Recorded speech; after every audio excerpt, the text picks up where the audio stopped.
Alors cette année au Mobile World Congress, Lenovo est venu avec plusieurs produits, évidemment des smartphones, mais aussi une nouvelle gamme de laptops Yoga. Alors les Yoga, évidemment, ils sont connus, c'est ces fameux laptops qui ont une charnière qui bascule à 360 degrés. Et on a là donc le Yoga 710 en version 11 pouces, qui a l'avantage d'être pour le coup assez léger et fin. Le design est bien travaillé.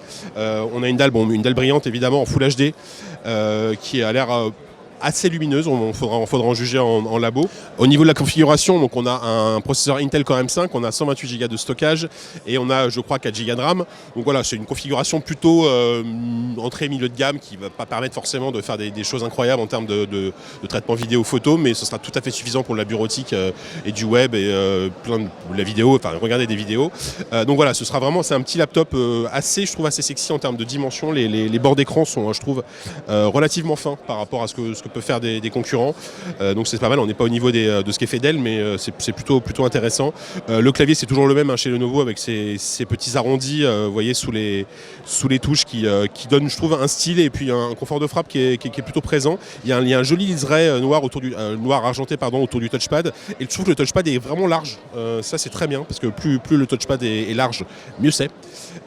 Donc voilà, et donc celui-là c'est le 710 en version 11 pouces, il sera disponible pour 800 € à partir du mois de mai, et on va tout de suite aller voir les autres produits Yoga.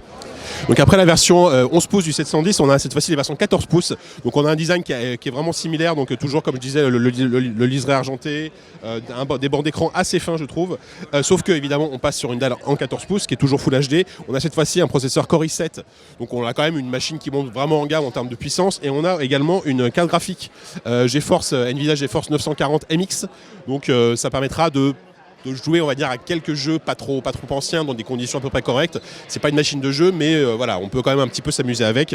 Donc ce produit sera disponible également au mois de mai au prix de 900 €, donc qui est pas forcément beaucoup plus cher que la version 11 pouces pour un produit qui est un peu plus grand forcément, donc ça dépend ce que vous recherchez.